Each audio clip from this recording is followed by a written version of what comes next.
Well, a very special time for our FCA Story of the Week. Bradley basketball coach Brian Wardle is joining us. And Coach, I guess we would have crowned a national championship just a couple days ago as we speak. So does that even seem real that the tournament would just be wrapping up? No, I mean, I think during this quarantine time and this coronavirus season, you just take it one day at a time, and it's kind of moved about. But yeah, we talked about that. My wife and I talked about we would have been in the Final Four just recently. That's And right. so it is as slow as it may seem as you're living at home or working out of home, it has gone by pretty quickly. Mm-hmm. Well, just so you know, a friend of mine had a virtual one, and you just got second place, the Illinois three-pointer at the buzzer in overtime. So, and you had Well, like 7 or 8 overtimes throughout the whole tournament. Congratulations. well, So, we were a pretty good team down the stretch. I thought we executed pretty well, but that's good to hear. We would have loved to have been in the tournament. Obviously, we were going this year again, but everything happens for a reason, and a lot of times you don't know at that current moment, but down the road we'll know why. well, how about too? When you guys had already secured your bid and everything too, and then the news comes down. How much of that relational component of coaching had to come into play as you broke the team, especially your seniors too? Yeah, I mean, you got to have consistent communication, and you just got to, make sure that the players understand, there's nothing really you can control out of this. It's out of our control. And I always preach every day, control what you control. Kind of worry about number one, not number two. Do what you can do to be the best you can be that day, and not get too wrapped up with what's going on in the outside world, especially when it comes to this virus and the canceling of the tournament. So it was disappointing. I mean, guys were sad, obviously, but we had an opportunity to have a little bit of closure and cut down the nets and hold a trophy over our head. So I think we felt ease with that, at least. Mm-hmm. What could have made you guys a tough out? I mean, you certainly proved last year you went toe to toe with Michigan State last year. Well, I love our versatility. I think we can play big. We can play small. We can beat you inside. We can beat you on the outside. I just love the different areas, how we won games all year. We won high-scoring games, won low-scoring games. I think and our identity was always there. So our identity of a defensive rebounding team that's a very competitive group that liked to rise to the occasion. I really liked our chances going to the tournament to make some noise. And really, your depth really came through. You dealt with some key injuries throughout the year too. No, I mean, and that's another reason why I was so excited to go to the tournament with this group is we had so many guys with a lot of experience because of the injuries. We were down to 6 scholarship guys, 7 scholarship guys, and we kept finding ways to win games and stay at the top of the Missouri Valley. So I was very proud of this group, a very resilient group. But we were healthy at the end of the year, and we were 1-8 out of our last 10, and we were rolling. And so that is the hard part, to know that you were going to the tournament and you had a really good team that was playing very well together at that time. And about the Valley too. I watched quite a few games this year. I was really following your team, a lot of other teams. Northern Iowa was obviously outstanding.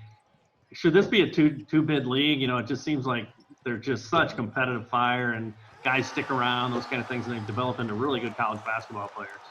Absolutely. I mean, I think there's a lot of great coaches out there, but I think our league is a very disciplined league that's very prepared.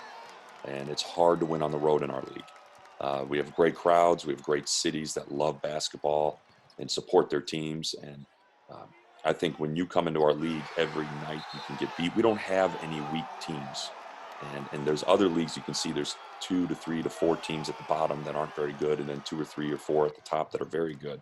We have such great balance that I think it almost hurts us when it comes to at-large bids and getting multiple teams in. So I do. I think it's a multi-league bid league. I think in these coming years, we're going to get it back to where we're seeing 2 or 3 teams from the Valley getting in. Mm-hmm. Well, talk about what you can do right now. This is normally kind of scramble time too, right? Recruiting wise. I mean, you had a couple new guys commit recently too, so that's going to be really encouraging. No, I got a great staff that I get a chance to work with every day that did a great job of just communicating with these recruits and parents. A lot of video content you're sending out. You're doing more FaceTime, phone calls. You're doing some Zoom meetings and giving some presentations in this way. So it was different. It was new, but you got to adapt and attack. I always tell our guys, adapt and then attack it and do the best you can with it. And I thought my staff did a great job. And these young men understand now, hey, I may not be able to visit campus, but I'm going to I'm going to trust the coaches. I'm going to trust the video I've seen. I'm going to trust all the people I've talked to, and I'm going to make my decision without visiting. So it's a whole new ball game. But I can't really comment on the two guys what we got because they haven't officially signed yet. But Mm-hmm. I love what we did during this time.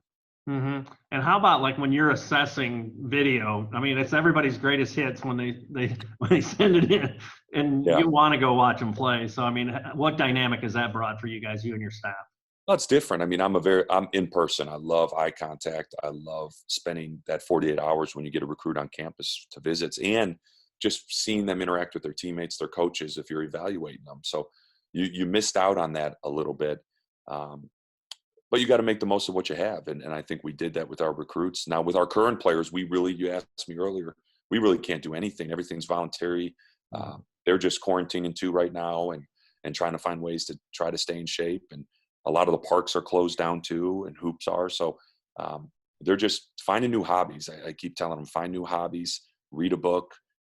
This is a great opportunity to, educate yourself and expand yourself in other areas. And obviously that's what our players have been doing a lot of.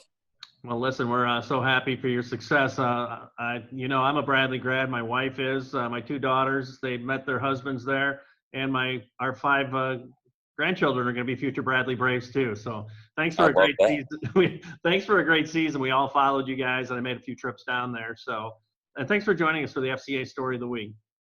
No, absolutely. Thanks for having me anytime, and go Braves.